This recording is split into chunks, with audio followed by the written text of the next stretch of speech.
Good morning, everybody, and welcome to Pro Landscaper TV. Thank you all for joining us today.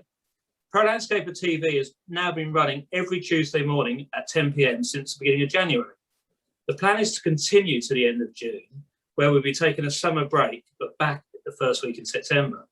But don't worry, during that break, we're going to have some special programs over the summer, slightly different, but certainly worth watching. Keep an eye on the Pro Landscaper website, where you'll be able to catch up on all the TV programs and all the latest information on the up-and-coming programs that we're doing. Also, if you look at the Pro Landscaper Facebook and Instagram page and give some likes, you'll get regular updates on what's happening. And again, Pro Landscaper's YouTube channel contains all the programs that we've done and will also allow you to like it and get more information about Pro Landscaper. Next week's program is focusing on business development. We have two expert coaches and business advisors, both who work within companies within the landscaping sector. They will share their knowledge and information on how to grow and develop your business and watch out for the pitfalls. If you've ever thought about having a coach or a business advisor, this is certainly one to watch. But today I'm delighted to be joined by Steve Wally, the MD of London Stone, one of the UK's most successful suppliers, a company that has changed the way stone is bought in the UK. And we very much enjoyed watching the growth as we've grown at the same time, I think, about the same sort of period of time launch when we did. It's an excellent company that's got excellent products, a great array of products, always very forward thinking, great customer service, and has an excellent approach to branding and marketing its business. So very, very welcome, Steve. Thank you very much for joining us today. Hello, Jim. Thanks for having me. Good. Really appreciate your time. I think if we just start then, Steve, it's like, you know, it's three lads from Stoke launching a company called London Stone in a market that felt really crowded at the time. What was the concept and the idea, and what made you think there was that gap in the market? God, it feels like a long time ago now, Jim. It's 15 years ago now. So I was working with my brother Gav and a chap called Ben West. I think you know Ben, don't you? Yeah. He runs a company now called Landscaping Solutions, and Ben's become a bit of an environmental champion over the past sort of 2 or 3 years. So we were working together in Stoke-on-Trent, and we were running a medium-sized landscaping firm, and we did okay, but it wasn't easy. It was difficult. There's not a lot of money around in sort of Stoke-on-Trent, so the budgets were pretty squeezed. I think anybody who knows the Northwest knows that it's quite a sort of damp area. Yeah. Ask Paul Goff, he'll tell you all about that. So we were getting rained off all the time, and we've been rained off one morning, and we're down at a local cafe called the Goldfish Bowl.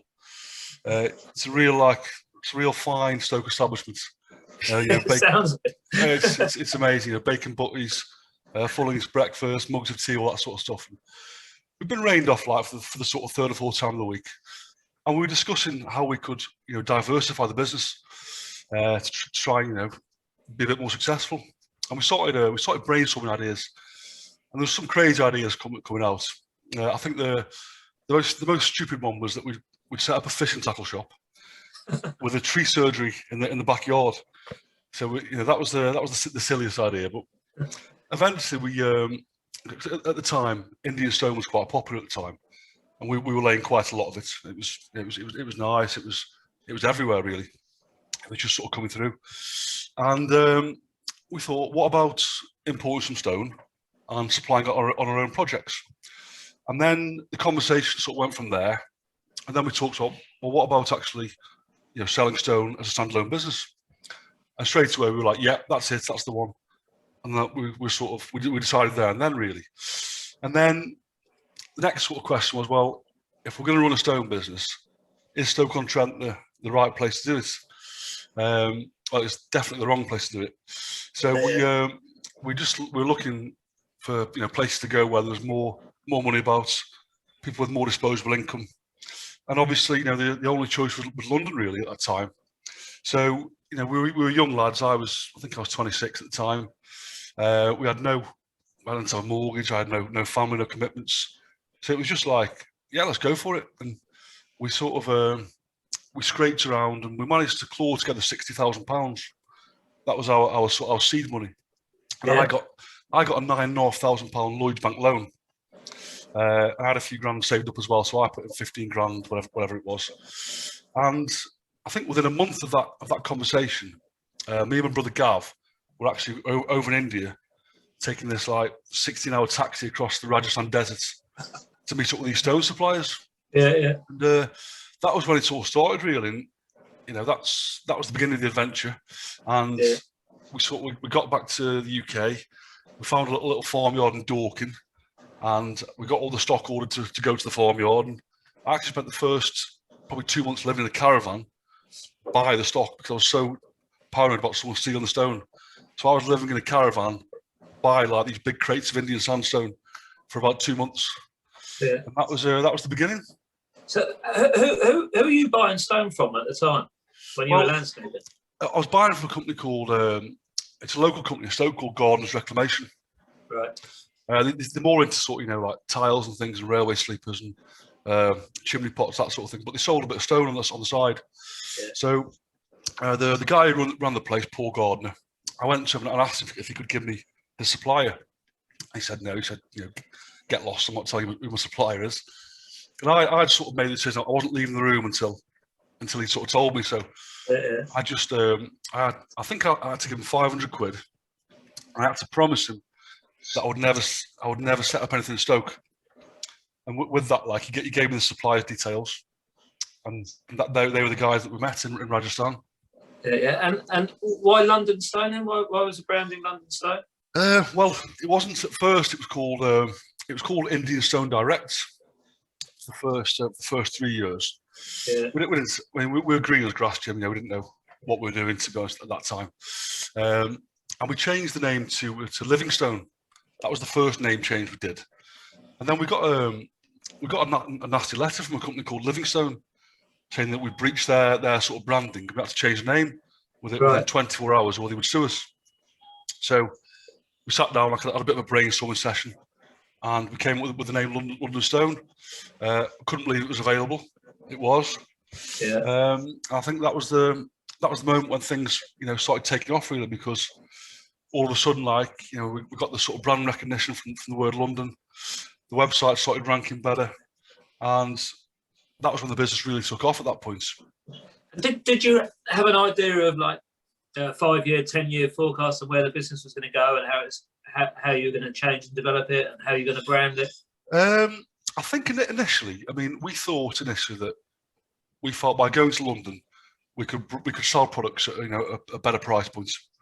So we could come in because we had less costs. We had, we weren't really paying ourselves a wage at the time, so we just felt we could come in at a good price point and offer a decent price points. But there was I wouldn't say there was a grand vision at the time, really. That was our first really big stab at learning to run a business. We'd ran other businesses before, but this was different in terms of actually supplying a product. So I think once we actually got into the business and started learning things, then the plan started to come. So things like the showrooms, and I think we quickly realised that there was a big market for it and that we could do really well. And so you talk about pricing. Was that the initial thing that you just felt that you could price it better than any of the competitors? Is that where you felt the initial? Well, that was the initial thing. But I think once we actually came in, we realised that actually the price wasn't as important as the service. Yes. Because at that time we had sort of three products. We had fossil mint, autumn brown, and Raj green. So we had a terrible product range. We had no contacts. We had no experience. We had nothing. So all we could do is, whenever that phone rang, which wasn't very often in those days, we had to make sure we gave amazing service. Yeah. So I think it was just a case of playing to our strengths, really. That's the only strength that we had at the time. So we just focused on giving really, really good service. Yeah. And I guess that still runs through the business now. I think most people would say that, though the business has changed, that customer service is still key to you. Yeah, I think so. Me, Gavin Dunk, my brothers, we were brought up by our parents to always sort of try and put people first. And we're always brought up to do the right thing and try and look after people. So it felt quite natural to us to offer this service because it just felt like you were looking after people who deserve to be looked after, who are putting their trust in you by giving you orders. So it felt completely natural to go, run through a brick wall for them in return. And was there any sort of key moments where you sort of punched the air and thought, well, that's a great supply that we've just done, or something along those lines, where you look back now and think, oh, do you know, that was really, really key to us? Yeah, there was a few actually. There was a few forced orders too, because we got our first showroom in Richmond after about 6 months. Biggest mistake we ever made. It literally cost an absolute fortune. It completely drained the cash reserves. There was no parking outside. We were getting vandalised every other day. We were getting burgled every few weeks. It was a really small yard. It was just cost us an absolute arm and leg. Yeah. After like a year, we had to just close it down and sort of like, with the tail between the legs, go make a new plan. Yeah. So that was one of the big sort of learning curves. I think when we changed the name to London Stone, that was a big moment for us, because I think I've been in business now for 15 years, and you don't get many breaks, as you know. You have to put a lot of hard work in, and nothing comes easy. I think when we were forced to change that name, then the website started ranking quite quickly, and we went from doing maybe £2,000 or £3,000 a week in sales to doing sort of £20,000 a week in sales quite quickly. Yeah. So I mean, it was ridiculous, because we went from doing a few orders a week to doing 20, 30 orders a week, and we were sort of like we were kicking ourselves in. We were pinching ourselves a little bit at that time, because the phone was just started ringing all day. Yeah. And it just felt like we'd worked so hard to get to that point, and there'd been many times when we didn't have a penny in the bank, and we owed suppliers money left, right, and centre. Yeah. And we were living on tins of baked beans for lunch, and so to actually have some money coming in regularly was, it was just so exciting at that time, and we just think it was like a relief that finally, things were taking off a little bit. And did you find that was as a competitive advantage, you were taking it away from competitors, or did you find that sort of the market was moving and it was, the timing seemed to be good and right? I think, like I said initially, it all started off with the service. That was the only strength that we had, and we played to that, all the way. But I think as quickly as we could, we would, bring in more products, and we'd just try and increase the range as much as possible. So I think it was just a case of we went as quickly as we could. So we made a conscious choice not to sort of go and make a big splash, because we didn't feel as a company we were ready to go out there and compete with the likes of, at the time, the local competitors were like with CD, with Silver and Stone. They were, at that point, they were miles ahead of us. So we didn't feel we could compete on an even keel with them. So we just kept things quite low key. I used to do a lot of cold calling to landscapers, mainly sort of local landscapers. I remember actually the first, one of the first people we brought on board was, i.e. big clients, was Mark Gregor at Landform. That was not a bad first big client. Not a bad first one. But I mean, I think until that point, really, we weren't aware of this big industry out there. I think, to be fair to you guys as well, you guys played a massive part in opening everyone's eyes to the industry, and actually creating a centre really. I think it's quite important, isn't it? Once you're in the industry, you really realise how good it is and what goes on. And unless you're actually in there, it's very hard to see that.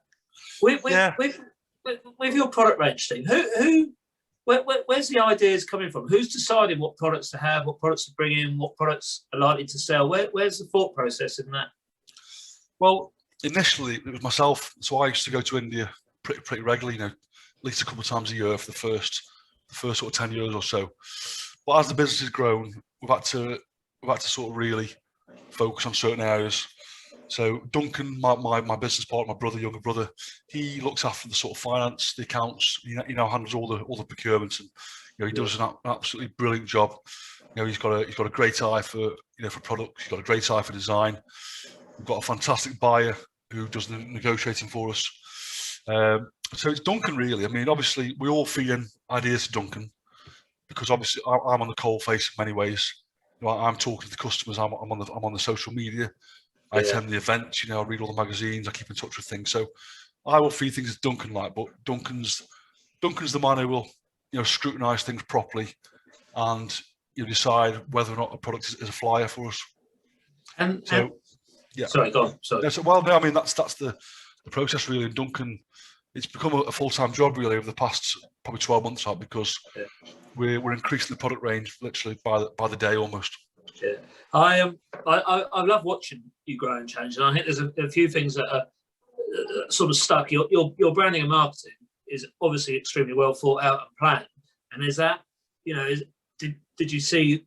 I guess what I'm saying. I think originally you were heads and shoulders above everybody else, and everybody sort of tried to keep there. But your consistency and the way that you do it, there must be a lot of thought process into how you want to speak to the market, how you want to look in the market, how you present yourself out there. Yeah, I mean, it's all done in house, Jim, as well. So we use no outside marketing companies at all for that. So we've got our own graphic design team. We've got got quite a big marketing team actually. Yeah. And I think it comes from understanding your customers. If you understand your customers, know what they need and what they want, you can then sort of make sure that your offer and your business is tailored towards giving them what they deserve, really. Yeah. But I mean the marketing. I mean our chief designer Kevin, he's just a childhood friend actually from school, from high school, and he's OCD. He's really brought me on actually, because I used to be I was more bigger picture, and Kev's really taught me to understand and appreciate the importance of detail. Yeah. So me and Kev we'll fuss over like magazine adverts or web design or logos or whatever. We'll fuss over for hours and hours, and we'll go back and forth. And the similar with Anthony Max, who's the marketing manager. We will spend like literally hours on a piece of copy, just literally every single word, making it count and making it work. And it's detail, Jim. Really, it's attention to detail. And it comes through. It comes through very, very strongly. And I think it's one of the strengths of the brand. And I guess then it's all well and good like that, but then it is the fulfillment. It is the team that you've got. It is the people that are answering the phone or doing it. What sort of person do you look for then to come and work for London Sun? Is there a type of person with sort of ethics that you have? I mean, I think ideally we'd always look for someone with either stone experience or some industry experience, but as you know yourself, they're quite a few and far between. It's hard to get people with that industry. So I think we try and look for people who we feel have got a good character, because if someone's good, if someone fits into your team and everybody likes them, then everybody will get involved with that person and bring them on and make sure that they do okay. So for us, it's all about the right character, because most skills can be taught, but you can't teach someone to be a decent person. Yeah. And in terms of accelerating the business, then, so if you look back like 5 years ago and how many showrooms you had and how many showrooms you got now, was that again a key thing for you? Because looking at the geographical, you're quite sort of southeast focused in terms of where your showrooms were. Is that right, or is that? Yeah, I mean, I think once we set up our sort of showroom down at Wilkinson in Middlesex, once that went well, we're getting a lot of footfall there, and the feedback we were getting from customers was that this wasn't available anywhere else, or there were showrooms, but they weren't as big as ours, or they weren't as good. So we quickly sort of realised that London and the South East could support several of these, and we went on a mission to. I'm looking at a comment from Tim Howell there. Okay, ignore that one for now. We went on a mission to build up a showroom network, and I think as we've done that, Jim, they've got better and better each time. So the current model now is indoor showrooms, so on established retail sites. So the most recent one in Farnham is next door to a Screwfix, is next door to a CTD Tiles. So it's inside, so people aren't getting rained off. It doesn't need to be cleaned all the time. So you can just create a much better ambience and a much better customer experience.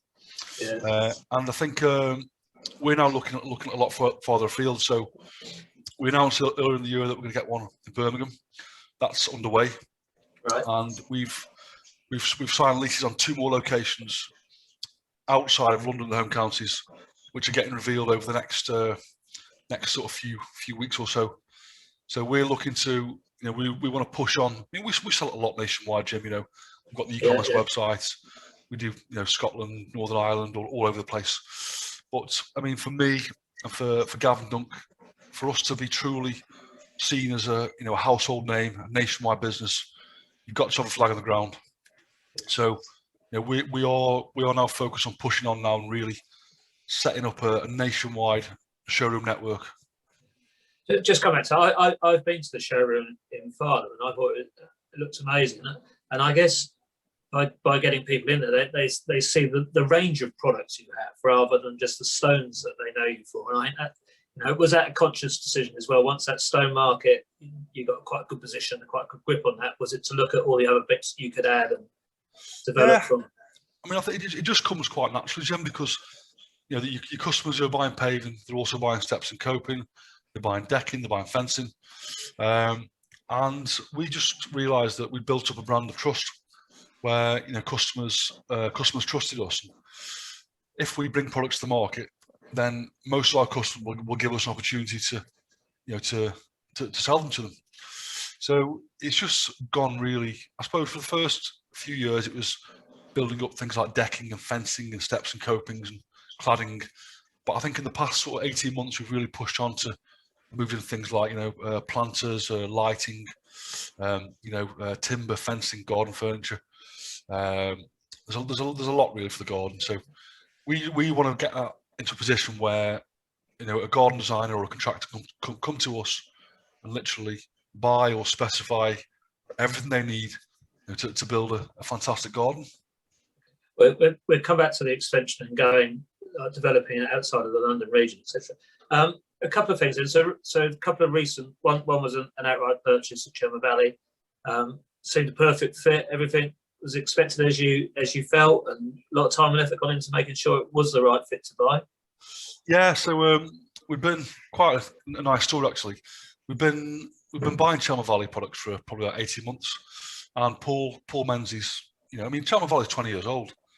It's an established company, and I think Paul Menzies, the former owner, he'd done really well. He built a really nice business, a nice brand, well known for quality products. But I think Paul felt that he'd taken it as far as he could take it, but he still felt very emotionally, attached to the company. It was his little baby, really, and he wanted to hand it over to someone he thought could sort of take it forward, really, and develop it.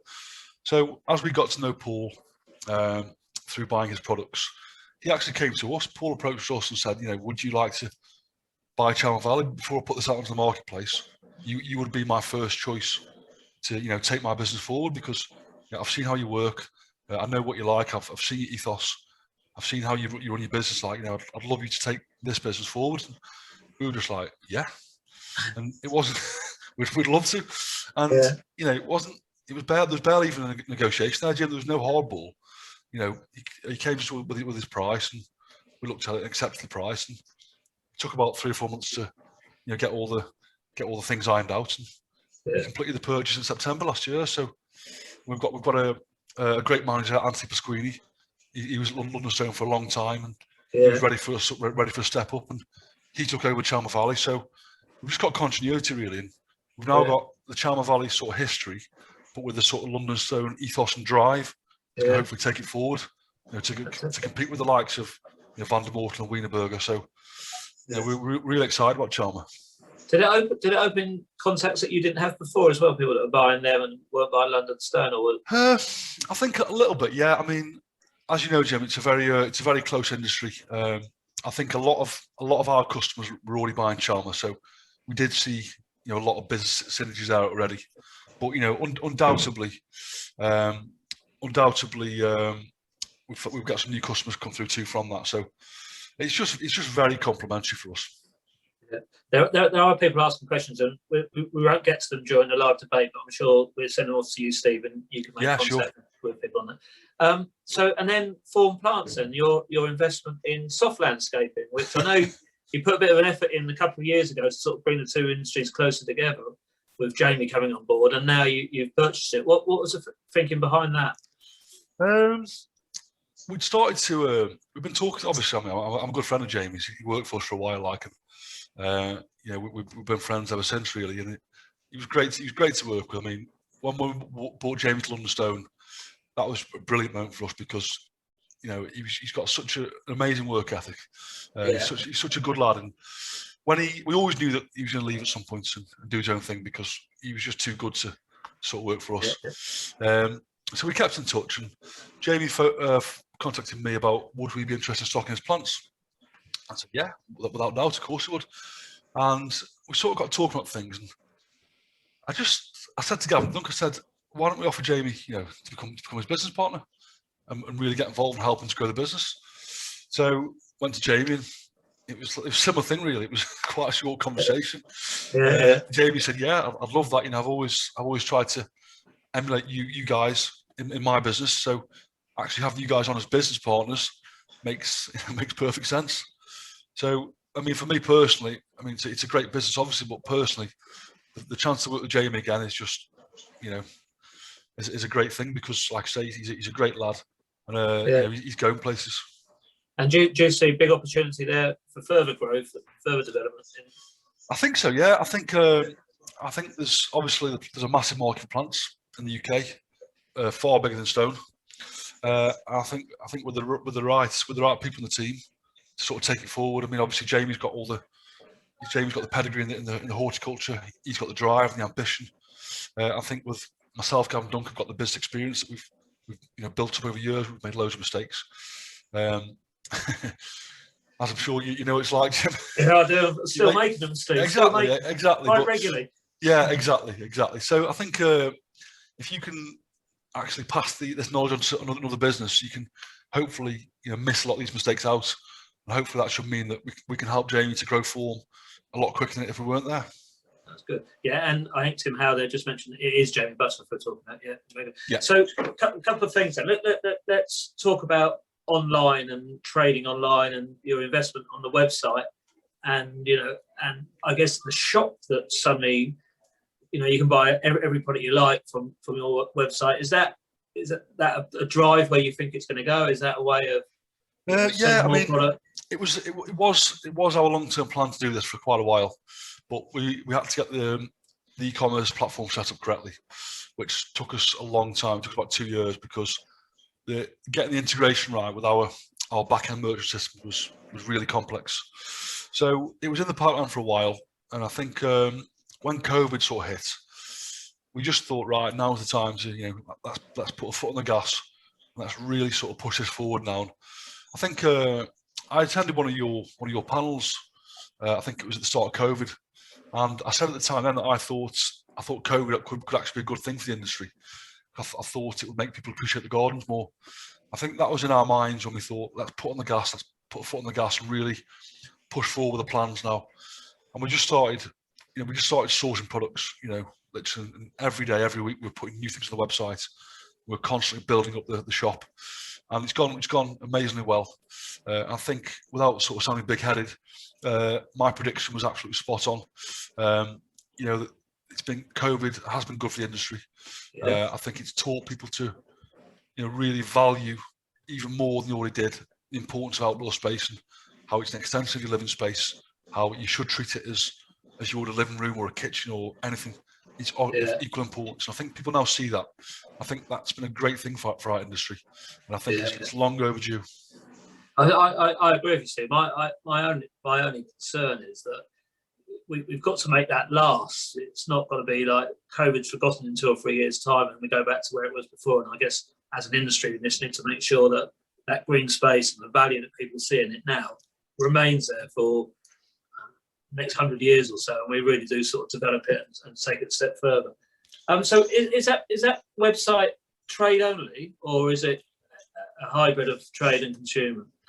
Well, I mean, anyone can buy, but if you're a trade person, then you get a lot more discounts, obviously. I mean, 85% of our business is trade, so you know it's a very small amount is retail. Our offers are geared towards trade, but you know, we want to make it easy to buy, you know, stone and landscaping products. We want to make it as easy as going onto Amazon or Wayfair. That's our ambition really with the website. So you know, we're continuing, we're investing in the platform. we're investing in the development, and we're making the website bigger and easier to use. So it never stops, it never ever stops.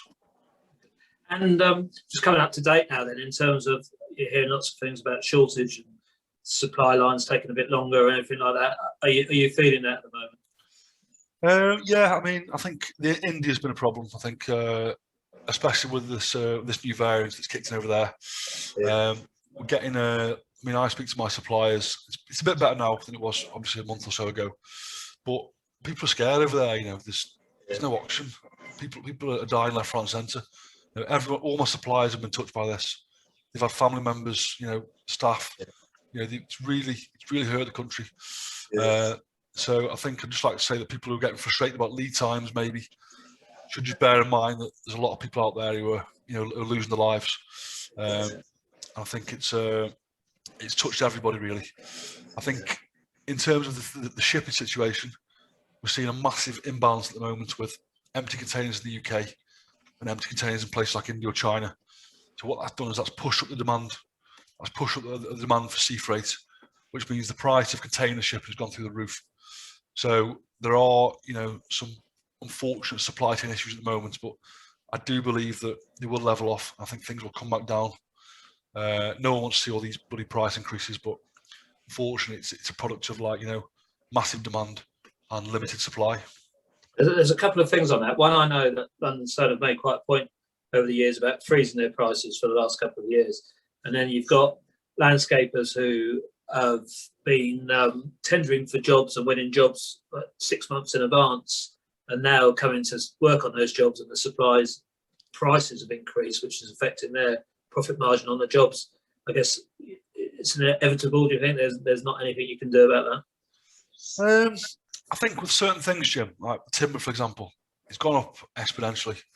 Now, nobody can afford to hold those prices because you've got a business.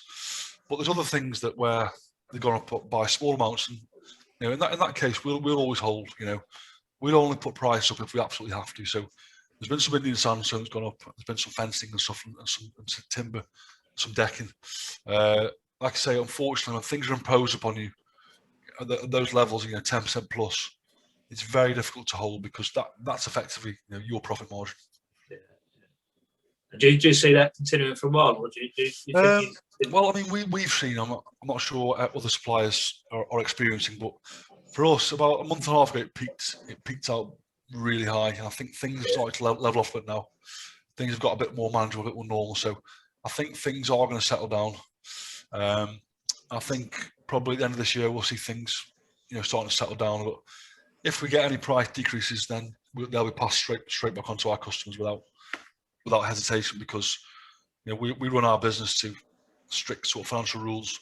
As long as our sort of margin targets are met, that allow us to reinvest and allow us to grow and to offer our service levels, then we're not interested in holding prices anywhere above where they should be. Okay, I'm conscious of time, and I want to get on to the future then. So if we were sitting here this time, a year's time, this time in 2 years' time, what would London Stone look like? How many showrooms will you have, countrywide? Yeah, so I think it's we've got some quite big stuff happening over the next 12 months. So we are looking at a 3 more showrooms. Outside of the southeast? All outside of the southeast, yeah. So we've negotiated leases on three new sites. Yeah. So we've got the sites. So over the next 12, we've got a team of people out there designing the showrooms. We've got 2 people permanently designing showrooms. We've got a construction team, so that will just roll on now. But most importantly, we will be looking to build a northern distribution hub, because obviously we are known as a southeast company, and that's been great for us. But the further we go nationwide, if we want to really make an impact, in the northwest, in the north, in the Midlands, we need to put our neck on the block and put down a proper operations centre, and that's what's going to be happening. Lots to talk about Birmingham being a hub now for the next wave of landscaping, and of course you've got the Cheshire and the northwest area in there, and then you've got Yorkshire and Scotland and Ireland. What's your position in there? We'll be representing, we'll be representing most of those areas. Certainly a couple of those in the next 12 months. And product range, other companies to buy, or have you? Product range, that's changing literally by the week. So I've got a load of it. For example, 800 by 800 porcelain going on next week. We've got a load of planters coming in from abroad, aluminium planters, corten steel planters, fiberglass planters. So there's loads more products coming through that I'll just keep going. No acquisitions for the time being, but if the right opportunity comes up, then we'll always be interested.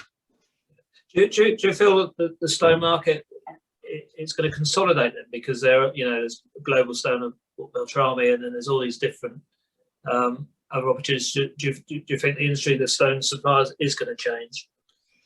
That's a good question, that, Jim. Actually, I think it is changing. It is changing because I think if you go back, sort of 10 years, you've got the big companies like Marshalls and Bradstone and these sort of big national sort of companies.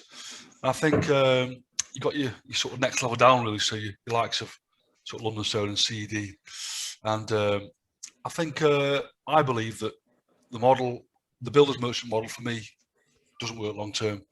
Yeah. I believe our model, which is supplying direct to your customer with no middleman, is what the market wants. Because why would you want to go to a builder's merchants when you could go to a specialist landscape material supplier and buy from them? So I think that companies like London Stone who are selling direct to the customers, I believe the future of the market is with that sort of company. It's not just builders merchants, so there seems to be quite a lot of middlemen popping up and saying that they can buy this stuff. Is that having an effect on your business, or is that? No, not at all. I mean, there's some brilliant suppliers out there, Jim. I know obviously landscapers and designers are close; they talk to each other, and a lot of the suppliers do too. Yeah, I mean, if I look around at the companies out there, you've got companies like CD, brilliant heritage, amazing company. But there's other companies out there, Cheshire Sandstone, Arbor Landscape Solutions. There's a lot of companies out there who are up and coming, doing good things for the customers, and you can see that they're going to be successful. Now, I think the future is in that sort of business. People who are having a direct relationship with the customers. I believe that's the best thing for the customer. I think that's where it's heading. And then the last thing is the environmental issue and stone and the importing of stone and the miles of stone and local sourcing and all things like that. How are you approaching that in terms of becoming more greener as a business? Yeah, so we're currently in the process of mapping out the carbon footprint of all our products. That is for us. There's a lot of things we're doing already, but the more sort of ad hoc things that we do as we go. But for us, that's the first real big play, to map out the carbon footprint of our products and start to actually give customers a choice, so they can see the footprint of certain products, and they can actually shop based upon environmental performance. So that's something we're working on as we speak. And once that's in place, that'll be on the website, published. And when we tie that in with our relationship with Form, we can then start to offer things like ways to offset. So buy this paving, buy these 10 trees, whatever, and then you can offset this carbon. So we're looking, we're taking a long-term view at this, and we want to make our business carbon neutral, in line with what the government's trying to do. So it's the only way forward. And I think any supplier out there who's not thinking on these lines needs to get on this thinking straight away, because this is not going away. And nor should it really, should it? No, this is not going away. And if we don't take action, then it's going to basically affect every single person in the world. It's going to be the end of the world, isn't it? Let's be honest. Yeah. Excellent. I think we just ran out of time. That's really, really good. Really appreciate your time, Steve. Thank you, everyone, for listening. Don't forget, next week we've got some business coaches talking about business development and how they can help your business. Steve, I really appreciate it. Good luck to London Stone and its continual growth and progression, and well deserved. Thank you very much. Yeah, likewise, Jim. If I can just say as well, one more thing, if that's all right. Yeah. We've obviously grown alongside you guys. And I think a lot of plaudits should go to your company, because you've done amazingly well to bring this industry together.